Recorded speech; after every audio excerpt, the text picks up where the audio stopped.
Essa mesa da manhã discutiu a questão da permanência do neoliberalismo na nossa região.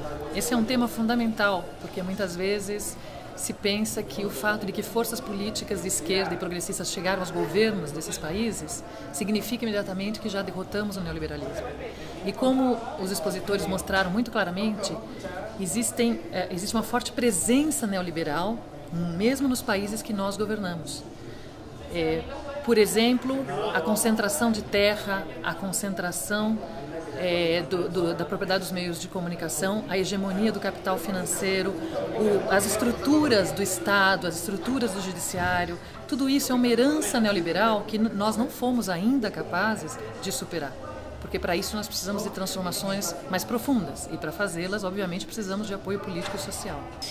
Compuseram essa mesa Emir Sader, que é brasileiro e veio por representação da Claxo, está como secretário executivo da Claxo, o deputado do PSUV da Venezuela, deputado Jesus Faria, e ele o companheiro do PS e da Frente Ampla Uruguaia, Fernando Lopes, que é subsecretário de Relações Internacionais do Partido Socialista, que faz parte da Frente Ampla.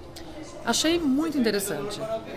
Aqui é importante destacar que os três expositores se ativeram ao tema. E, mesmo assim, cada um aportou um olhar muito específico sobre esse tema. Emir Sader tratou de mostrar as diferenças importantes entre os nossos governos e os governos neoliberais, mas também nos mostrou justamente aquilo que ainda falta fazer e que é preciso enfrentar se nós queremos falar realmente em superação do neoliberalismo. O deputado Jesus também fez uma exposição muito interessante, na qual mostrou que a crise é a crise do capitalismo na sua forma neoliberal e, portanto, poderia ser uma oportunidade para a esquerda aprovar transformações ainda mais profundas, transformações com caráter anti-neoliberal e anticapitalista. Mas claro que para isso a gente precisa levar em consideração a correlação de forças e também as características específicas de cada país. E não há uma fórmula única. Cada país aqui no nosso continente vai construir isso da maneira que for possível diante das circunstâncias históricas em que se coloca. E Fernando falou algo muito interessante, nos mostrou que apesar da esquerda ser acusada de dogmatismo, nada mais dogmático do que o pensamento neoliberal.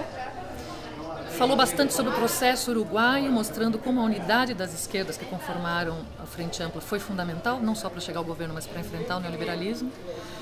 Mas falou de um tema que para países como o Uruguai é fundamental, mas também é fundamental para o Brasil, que é o tema da integração. Se queremos superar o neoliberalismo, faremos com mais força e capacidade integrados, unificados. E uma integração, não uma integração qualquer, mas uma integração de esquerda. O que seria uma integração de esquerda? Uma integração pautada por mais democracia, mais soberania, mais desenvolvimento, diminuição das desigualdades, e na qual o Estado teria um papel organizador, um papel de fomento, um papel fundamental.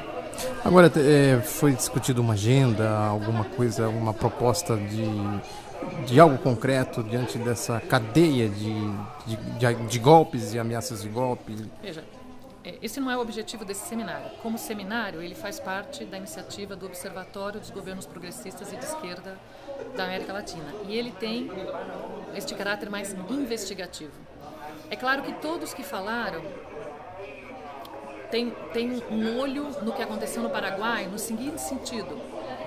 Está claro que ou nós avançamos ou a direita se fortalece e nos derruba.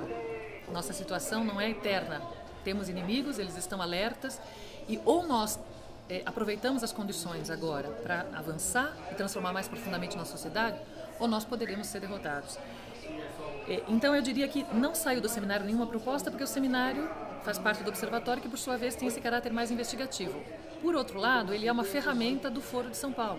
Então, o que está sendo discutido aqui deve ser levado ao Foro de São Paulo e esse sim, como uma entidade política, deve propor medidas, posições, ações contra os golpes em geral e especificamente contra o que se passou no Paraguai.